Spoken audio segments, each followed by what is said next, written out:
Good evening in Nigeria. Good afternoon in the US. I'm in Greenville. I have the honor of having her on our Wellbeing Matters. Little about Dr. Ikeola Adeoye. She is a public health physician and also a senior lecturer at the Department of Epidemiology and Medical Statistics, College of Medicine, Ibadan. Also working with the University College Hospital, Ibadan, Nigeria. Her research interests on maternal and child health issues, but specifically for her research and professional contribution, she has been working in maternal, perinatal, and metabolic health, specifically looking into lifestyle factors that can help reproductive age women. And she has mentored students who are now professionals working in different fields. And I'm proud to say I'm one of our proteges. So we clap as I welcome Dr. Ikeola Adeoye. Very much, Dr. Mary Asowata and the whole Wellbeing Matters team and community. There's no better time to talk about lifestyle, nutrition, and all that regarding women's health. You know, currently there's a surge in metabolic issues amongst women, particularly. So this evening, we are going to be talking about nutrition and lifestyle on women's fertility. I want to start with this quote. And this quote is coming from the Bible that wraps up our topic for today. In Genesis 1:28-31, it says, "And God blessed them, and God said unto them, Be fruitful and multiply, and replenish the earth, and subdue it, and have dominion over the fish of the sea." Then a step further, we are seeing nutrition and nutrition education, in which God had given herbs. You cannot talk of healthy diets without talking about herbs, seeds, nuts, fruits, you know. So I want to see what is health. According to the WHO, health is defined as a state of complete physical, mental, social, and I like to add spiritual well-being. So it's not just the absence of disease or infirmity. Some people have considered this definition an ideal, an opium, something high up there that cannot be reached.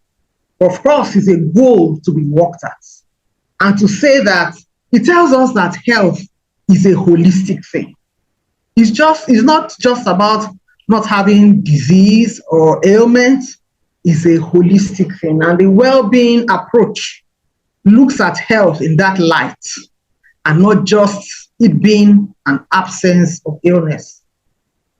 So physical, we are talking about bodily functions and systems. Then mental, referring to our emotions, psychology, cognition. Then of course, social well-being that supports the fact that we need to interact. And there's a lot that comes from, it also talks about total well-being regarding all aspects of the reproduction, be it physical, social, emotional, or behavioral. So what are the key components of reproductive health? We want to think about physical well-being of the reproductive system, the ovaries, the uterus, and all that. Then we also want to talk about mental well-being regarding reproductive health. Not too long ago, I was thinking about the life course, the reproductive life course of women, starting from menarche, the first menses. And I was saying to myself, there's no stage of the female reproductive health that is not a bit of a challenge. I'm sure some of us will remember our adolescent years, menstrual pain, menstrual health and all that. And as we moved on, is it coital care, as we call it in medicine, first sexual exposure, the challenges of that? Is it pregnancy? Is it the early symptoms of pregnancy? Is it delivery? So we find out that every stage, and even as we grow older, premenopausal, menopausal, there are different kinds of challenges. And therefore, it's also important to look at the mental well-being regarding reproductive health and the ability to cope with these challenges. We find out that my research in maternal health, I keep looking at different aspects, sometimes based on my own experience. We find out that antenatal depression is now on the increase, even in Nigeria and sub-Saharan Africa. These are things we didn't used to have because of our social network. So you see that people have different challenges regarding their reproductive health, to which they need support, and they must be able to overcome these challenges. And we cannot talk about reproductive health without talking about the social context, particularly in developing countries, where is it the issue of maternal support, the issue of mother-in-law, mothers coming around. And I was telling somebody, I said, that ministry will soon vanish, because most grandmothers now, they are still actively working. What I'm just saying is that reproductive health also has a social context. And regarding the social context, you find out that the support system that we have in Africa supports even maternal nutrition, supports child nutrition. And so we cannot talk about reproductive health without talking about the social context. So components of reproductive health cuts across the life course of a woman. We want to leave the infant out and the child. Starting from the adolescent age, you see that many of these components that are listed here, they cut across. Is it family planning, sexual health, maternal health, prevention of sexually transmitted diseases, infertility issues, post-abortion services. For us in Africa, we'll talk about post-abortion services because abortion is illegal. And therefore, of course, you can't stop people from committing abortion, but when they commit abortion, should they have an injury or complication, services are available to care for them. Other aspects include reproductive tract infection, reproductive health, gender-based violence, assisted reproductive technologies, and most recently, menstrual health. I think last week there was all these components to varying degrees cuts across the woman in her reproductive years and even afterwards. But in this webinar, we are talking about fertility, which is just one of the components of reproductive health. So what is fertility? Fertility is defined as the ability to conceive after 1 year of regular, unprotected sexual intercourse. We being Africans, when a lady gets married, by 6 months, in-laws or whoever, they are looking at her tummy and saying, what has happened? What is happening? Is this tummy swelling? But you cannot yet define fertility or infertility until 1 year after. That's one point. The other point is that sometimes some couples don't live together. Somebody has jackpot, somebody's in Nigeria, and they're expecting fertility. How? So in fertility, you are thinking about regular is that which comes about by having regular, unprotected sexual intercourse. The junior brother of fertility or the junior sister is what they call fecundity. And fecundity just refers to that capacity for a female to be pregnant. She's not yet pregnant, but she has that capacity.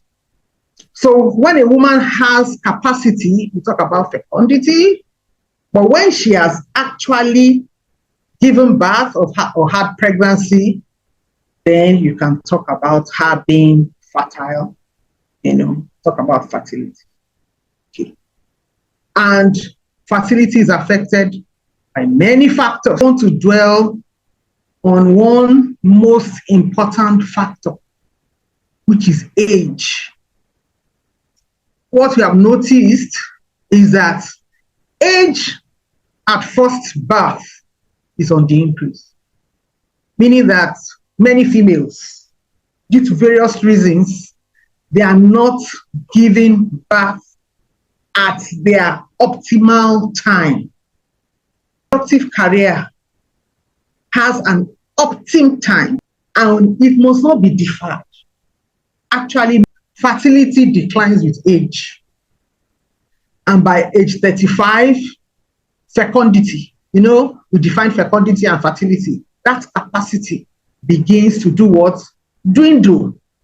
It starts earlier in females more than males, but it also affects males, affecting the quality, the morphology of the sperm cells.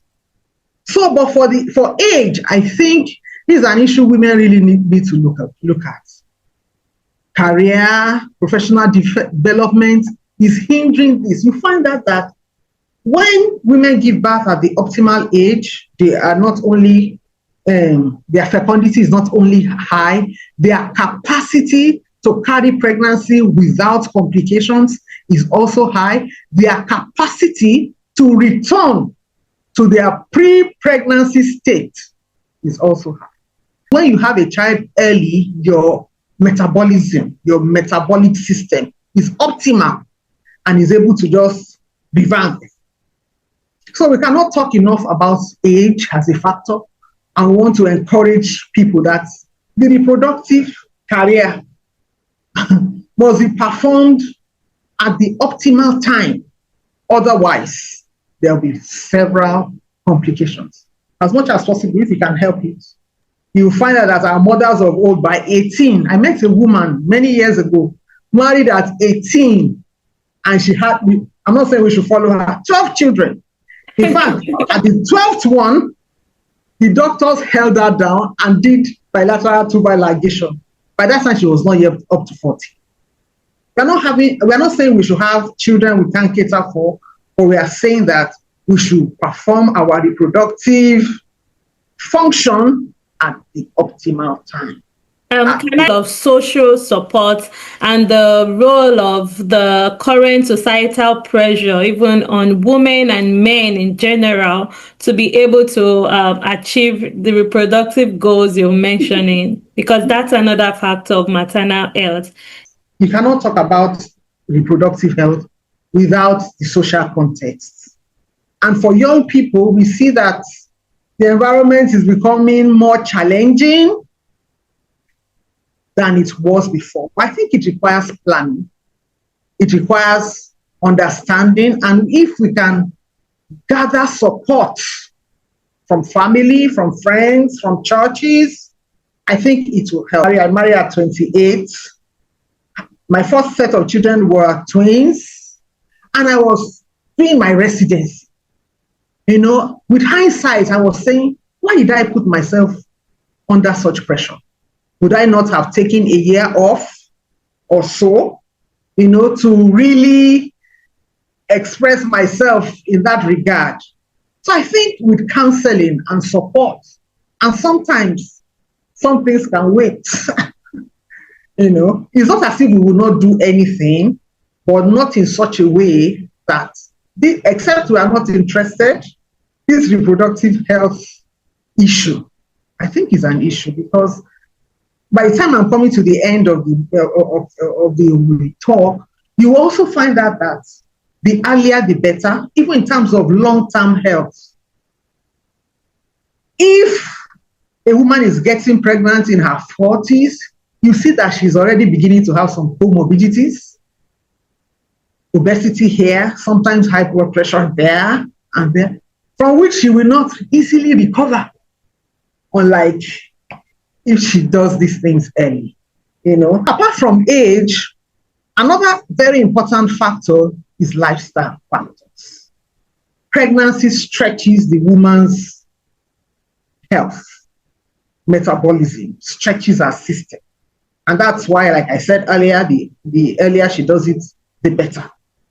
However, she can optimize her health with good lifestyle. Take, for instance, weight affects optimal fertility. And studies have shown and experiences have shown that when women who are struggling to conceive, when they lose some weight, like 5%, it optimizes pregnancy. So the substance abuse.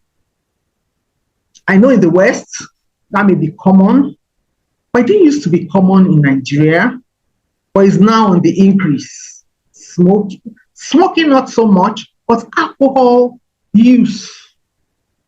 And alcohol use is injurious to the woman. Why? Because she metabolizes alcohol differently from the man. Whereas when men take alcohol, the body deals with it fast, the liver, everywhere. In the woman, it stays a while. And because it stays a while, it begins to interface with certain receptors, increasing her risk to disease. Another habit that I see growing among women, I heard, particularly in the capital cities, Lagos, Abuja, is use of illicit substances, marijuana, and all that. I wonder, for all these things hinder health. And for the women in reproductive age, it also hinders the fetus. There's this syndrome called the fetal alcohol syndrome. And you also know that many times people don't know exactly when they get pregnant. A woman wants to get pregnant, but she doesn't know exactly when she wants to get pregnant, when she will get pregnant. Therefore, the regulatory bodies, WHO, CDC, have said any woman that wants to get pregnant must stop the use of alcohol and other substances. There's zero tolerance, amongst women of reproductive age, because it can injure the baby. It can damage their brain, their development, and all that. So the other lifestyle factor we must think about is regular exercise. And it doesn't have to be rigorous. If you can take walks, if you can climb steps, it helps the metabolic system and the reproductive health system. The other one, with stress, it hinders the body. It makes it prone to diseases. It increases certain hormones, cortisol, adrenaline, that is not good for proper functioning. And therefore, we must find ways of handling stress. And it doesn't mean drugs. It may just even mean just having relationships with people. There's a way that would handle stress. Factors affecting fertility, we have infection, hormonal imbalance, PCOS, some structural issues, genetic disorders.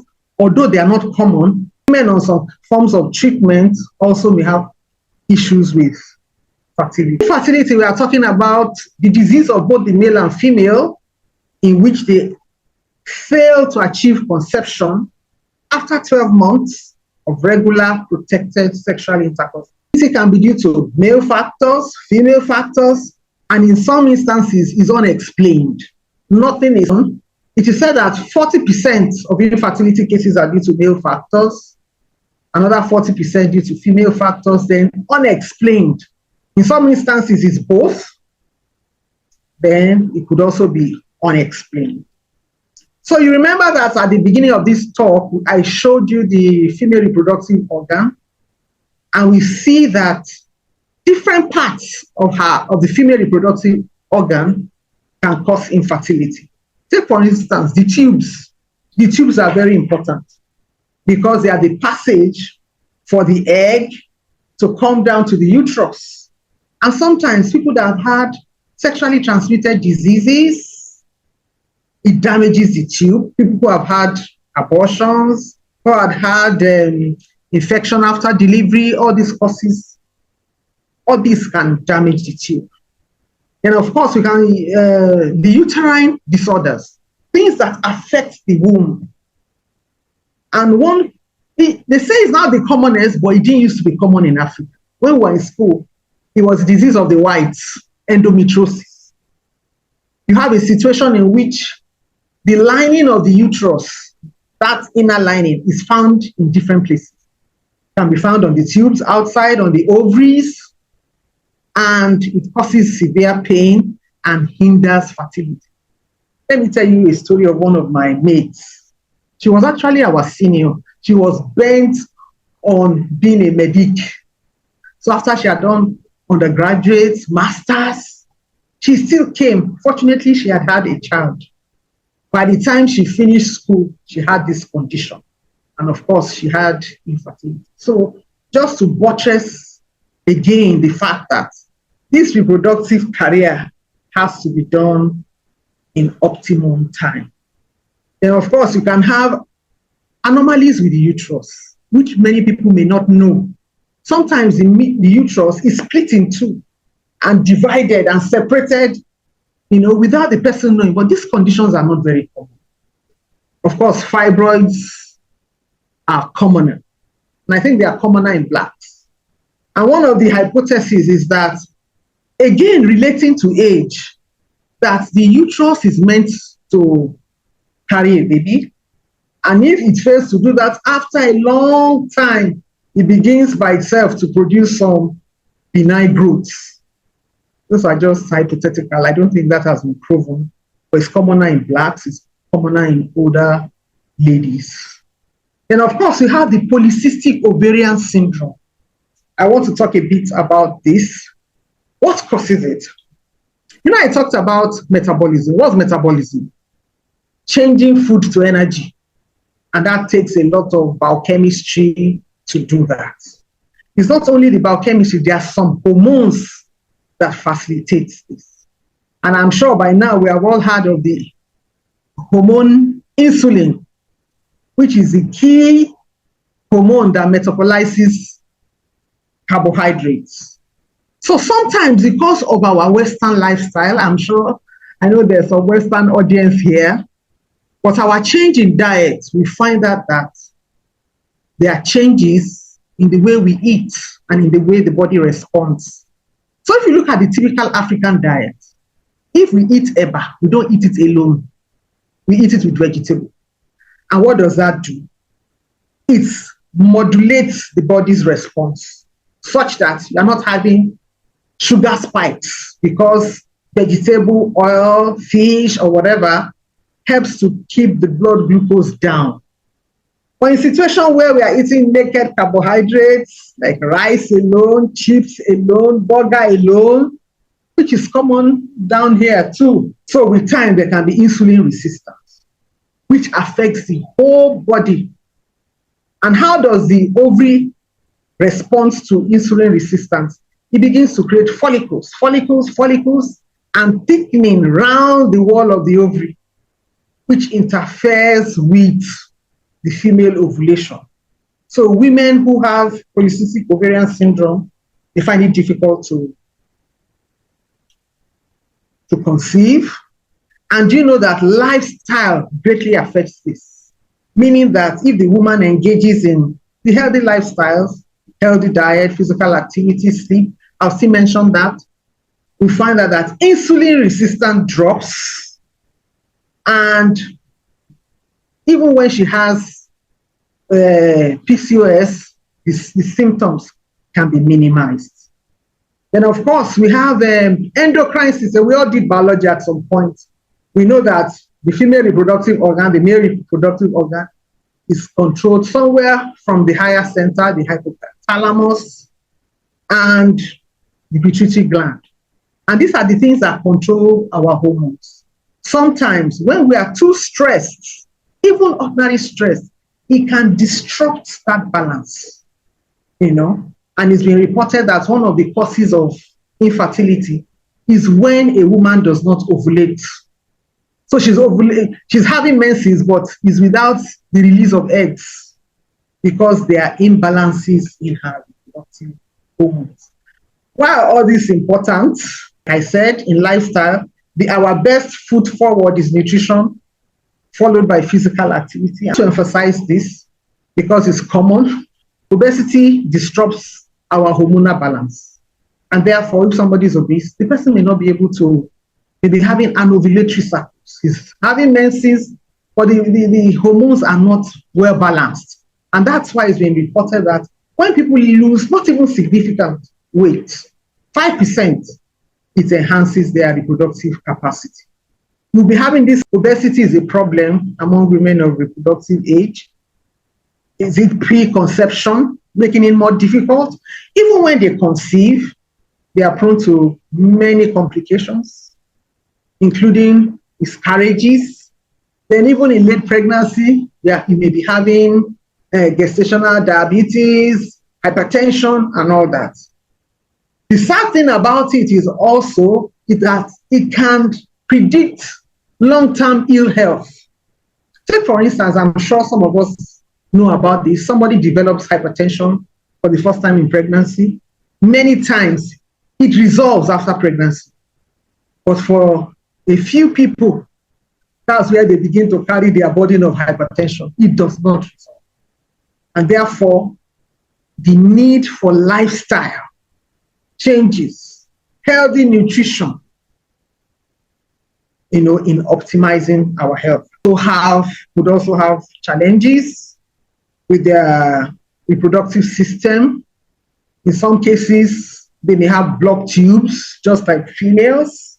They can have hormonal imbalance too. They may not be producing testosterone adequately and all that. So when they are investigated, you see, in a fertility clinic, the first person they investigate is the male, because his own investigations are much easier. You want to rule out that, the male factor, before you face the woman. We can look at this later. And of course, I said some cases are unexplained, nothing, and there comes prey. So what are the solutions? Of course, like I said, there are many causes. And what medicine seeks to do is to assess the couple, not just the woman. And of course, they go through all kinds of investigations. The investigations for the male is easier than that of the female. Treatment is prescribed based on what is found. But however, like I've said before, pregnancy stretches the metabolism. And metabolic factors are really at play in pregnancy. And therefore, our healthy lifestyle is key. When many years ago, I think when we students, there used to be this picture in our antenatal clinic. The kind of physical activity women must not perform. They must not carry heavy loads. They must not pound yam. All those things they used to do in the traditional setting. Sometimes we prefer solutions without adequate evidence.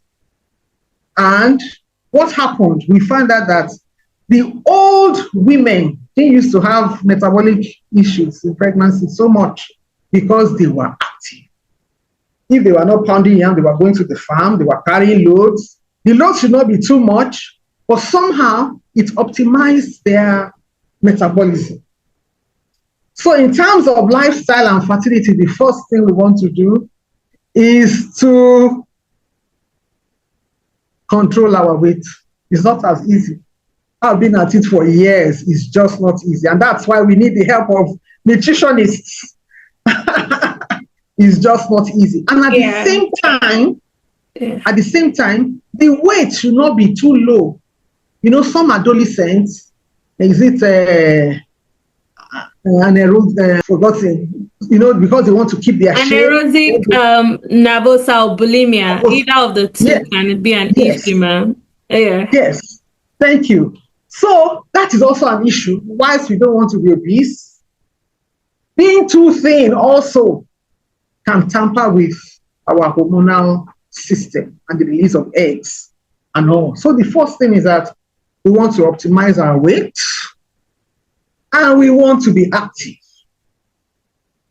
WHO recommends at least 150 minutes of moderate intensity activity spread across the week. But if you want to lose weight, I tell you that's not sufficient. But at least a minimum. Many of us these days, we are sitting at the desk, sitting with our laptops, hours of sitting, sedentary behavior. It doesn't help our health. Then, of course, substance abuse is, to my amazement, my utter amazement, that substance abuse is on the increase in Nigeria. In fact, I'm dazed by it. Alcohol intake, limit caffeine, then of course, sleep hygiene is also become very topical in public health circles and metabolic health circles, because it's been found that adequate sleep, particularly when it's sufficient, 7 to 9 hours, I wonder how many of us have that, and it's deep. Sleep is reparatory in its function, and it restores all those metabolic parameters, blood sugar, blood glucose, and all that, blood lipids, and all. So having adequate sleep is also important. The general rules, if you check the internet, people are saying different things about the effect of this substance on health. But as medical doctors, we will not want to just accept that without evidence. Otherwise, we can lead a lot of people astray. But there are things that work. Take, for instance, people talk about okra and blood sugar, but these things need to be verified. So our nutrition researchers, they need to do much more in actually verifying what works in controlling health and some metabolic issues or cardiovascular issues. Of course, green vegetable works. I know Dr. Jeff, Mary's husband, just published a paper on vegetables and stroke patients. Vegetable works. But I just want to share some general principles that for the woman in reproductive age, I've stressed enough the issue of weight. And if I'll dilate a bit on that, you find out that during pregnancy, a woman is at risk of gaining weight. And it's normal for her to gain weight. They call it gestational weight gain, which is required for fetal development. However, it must not be excessive. And therefore, during pregnancy, this has not been spoken about sufficiently. What is usually spoken about is that the pregnant woman should eat for two. And here she gains beyond recommendation, and she's not able to lose it. I was speaking with one of my students who has 2 children. I said, what was your weight before pregnancy? She said, 53. After your firstborn, what was your weight? She went up to 65. Now she has the second baby, she's 72. What do we call that? We find that women retain their gestational weight, and it's a problem because it increases with every childbirth. And by the time she finishes her career, she has landed safely as an obese woman. Can I come in there, ma'am? Yes. So we know about parity number, about the number of births a woman has had, and how we can increase their gestational weight gain, and the correlation of how weight loss can be an issue. But what do you think is the recommendation postpartum for weight loss? Because there's this fitness industry that can also misconstrue the need for women to lose weight almost immediately after putting to bed, which can be harmful in terms of postpartum concerns for women. How best do you think a woman can address that as an experienced physician? Like, even though you don't want to keep the weight of gestation, how best can you walk in that thin line of not harming yourself postpartum? Thank you very much. It's an area that hasn't been well looked into. You see that in Nigeria, for instance, the issue that pregnant women have is usually malnutrition, anemia, infection.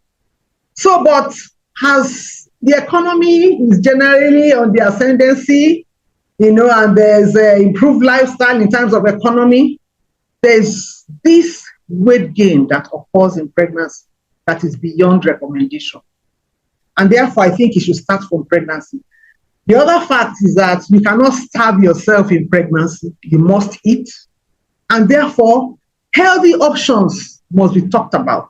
Our antenatal care does not talk sufficiently about that.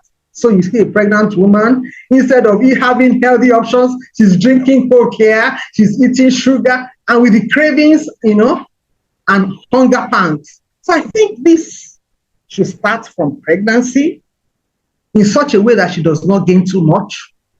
Then, even when she has delivered, the first goal should not be weight loss, but maybe weight management, because even after such that there's healthy eating, there are fruits, vegetables, cutting down of sugars, cutting down of refined foods. I think this information needs to be out.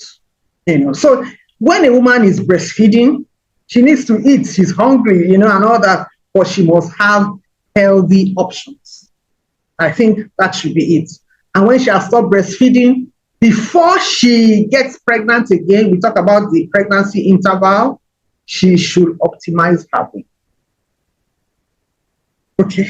We're about to get questions. Thank you. I want you to clap for our guest speaker, please. You can put reactions, love, and just let her take a minute while we all appreciate the knowledge she has shared with us this evening in Nigeria, afternoon in the US, evening in the UK, and wherever you're joining from. We have members in Germany and some in Poland. So thank you all for joining today. We're moving to the Q&A, even with our time. I can't see the questions here, but we have some from our community members. If you have a question, please drop it in the chat. Our community manager, Mr. Ife, will be compiling that. And trust me, even if we cannot address all the questions here, we will send it to our guest speaker and she will do justice on that. I trust all our guest speakers actually are giving us value for our time. It is free, it's not paid. So this is an information that is evidence-based, that is paid for, usually workshops at corporate organizations. So we really value our guest speakers' expertise and time to speak to us today. So from one of our community members earlier, we have some pregnant mothers and breastfeeding mothers. They're asking about, options of eat healthy, eat that. What about the cooking aspect of healthy foods for them? Some of them say they can't bear the stress of cooking or the smell of cooking. I know I coach people on healthy cooking and healthy things. So can you please speak on how they can outsource cooking in that aspect, as well as also still helping them to manage that crucial or fragile stage of either pregnancy or trying to conceive women in our community members? Also, we know we are still going to celebrate breastfeeding in August for us in our community, but we want you to dwell more on even people that are trying to conceive, and also the pregnant mothers, which we've talked best, people trying to conceive, going through IVF. Some of them cannot even eat what other people are eating based on medications, injection, as well as pregnant women say, we want to eat healthy, but I can't cook, I'm too tired. Can I outsource this? What's the thin line on their health in terms of outsourcing cooking and those kind of things? We have that question here. Okay, all right. Thank you very much. First, to say that the pregnancy period, postpartum period, they are very critical times in the life of a woman. And in our own setting, there used to be a lot of support from friends, from families, from people who live in, and all that. So we need to harness this facility. Like I talked about social capital. Sometimes, I remember when I was younger, a girl in need of help, for instance, who needs to do jam lesson, can come and stay with you and can be of help. So what I'm saying is that this support we can get from varying sources. But having said that, the man of the house is also a key support system. So in situations where the woman cannot cook, and that may be expected, she may be vomiting, she may be unstable, then the husband takes up that duty to give that support at that point in time. Then, of course, there's this new business that is emerging in Nigeria in which somebody comes in, cooks some things for you, packs it, you may have to pay and all that. So I think if we cannot get it from our community in church, community of friends, community of family, then of course the husband, then we may have to pay for some of these services. Then to also think that these hormonal changes that occur during pregnancy can make people vomit, nauseous, and all that. There are some food items that help in this. Take, for instance, spicy foods, some herbs, pepper soup, I think there are ways around it if we get advice, in order to optimize that period. But I think the general counsel is that we want to eat things that will help us metabolically. And that will mean that we also cut off sugars and some other things like that. But I think it's possible. I don't know if I've answered that. Then, of course, meal prep. Dr. Asowata may be a better expert in that because, like I said, I've tried to lose weight. I'm always on one form of meal style or the other. But I see that sometimes what undermines our efforts is preparation, meal prep. When we don't have what we plan, what we eat, maybe for the next 1 week, then we see we are binging on this. Somebody said hunger will defeat self-will. If you are hungry, you are not going to follow any meal plan and all that. But I think it needs planning. Sometimes the help of a dietitian, sometimes the help of a family physician, some family members. I think that would help.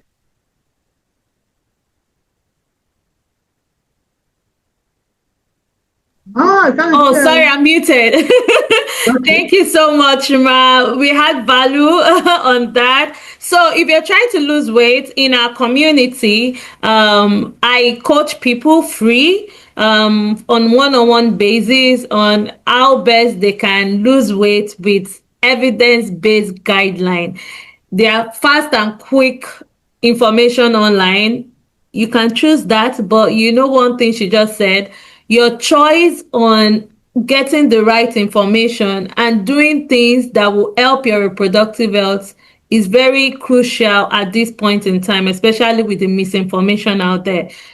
Speak to your physician wherever you are, get referrals to dietitian. But if you are willing to join our Wellbeing Matters community, it's a free community and we have interactive event coming up. Please, you can put it in the chat. We'll reach out to you or put your email in the chat. I would send you the link or the registration form to join us. But thank you, Ma, on the guidelines on how best you can outsource cooking and the like. So I have a question in the chat that I want you to address. This person said, making reference to what you've said on age as a factor, that women who deliver seem to recover their weight, their preconceptual weight early. What is the age range for early? And if within a woman's power, do you recommend delivery within that period? I think this is not a one-size-fits-all question, but then I would like our guests to answer it. Okay. Thank you very much. The current trend is for ladies to get married at an older age, for many reasons. However, from medicine and many other things, it is best when it's earlier. And what is early?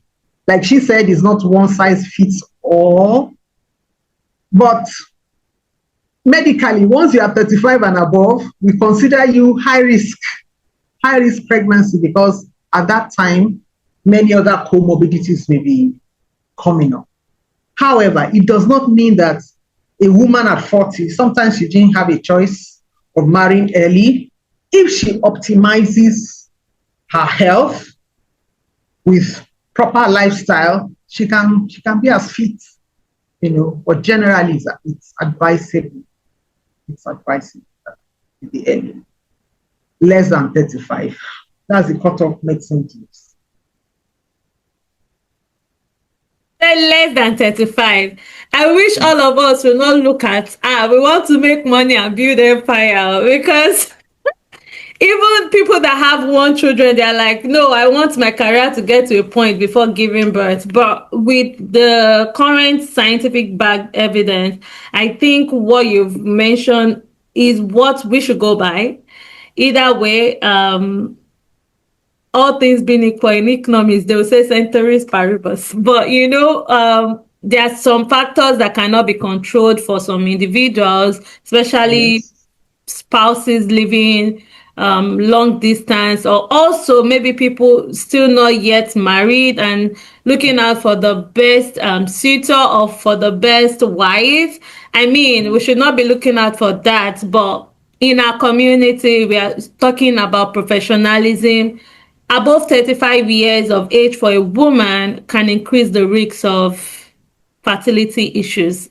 We said risks, not that some people don't give birth at 40 or 45. And with the new scientific evidence, you can use recommendations as given by your physician or gynecologist, So thank you so much, ma'am. This is almost time to wrap up. If you have other questions exclusively for Wellbeing Matters community, you can drop questions that, if possible, I will answer immediately. This is talking about nutrition and weight loss, exclusively to our Wellbeing Matters community. So if you want to join us, put your email address in the chat, or you can reach out to me by DM on Instagram or Facebook, or as well send me an email. But now it's an opportunity to put your email in the chat and we'll reach out to you. Also, before everyone goes, I want you to please fill a feedback form. Our community manager is already dropping that in the chat. On your feedback on today's session, what do you think should be the next questions or the next issue to be addressed? Public health awareness generally. We are willing to talk about nutrition, but more to it, to also address other diet-related issues that we can bring our experts on our weekly or bi-weekly talks, or also monthly talks in that. So here's the feedback form. I think that's all the question we have today, right?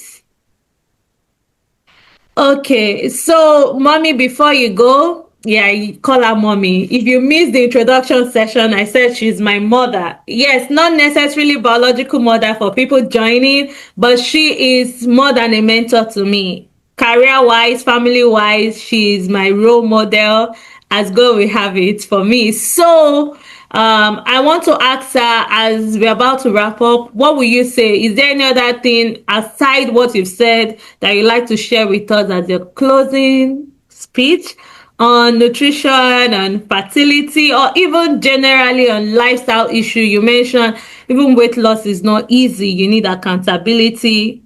Is there anything you'd like us to close out on, and with all your love for our community? All right, thank you very much. I already said you are doing a good work. Nutrition, validated nutrition education is needed at this time more than ever. So I just want to encourage you to keep at it and don't despise the days of small beginnings. Thank you. Thank you so much. And to everyone the link for our feedback is in the chat. Please click on it. Tell us on the scale of 1 to 5. Did you get value? Would you like to join another webinar such as this? And watch out for our August event. We are celebrating Breastfeeding Month throughout the month of August. Forward together. People are breastfeeding, we want to celebrate it more, but what are the other things you need to look out for? Postpartum care, even for breastfeeding mothers, for pregnant mothers, or trying to conceive mothers that are looking forward to breastfeeding, or a young woman or teenager saying, what is going on about this breastfeeding? Look out for our flyer coming up in August for our breastfeeding month. Thank you, everyone. Until next time, we have our other guests. You can join us at the Wellbeing Matters community. Bye. Thank you, Mommy. Bye. Thank you, everyone. Yeah, Thank bye. you. Yeah.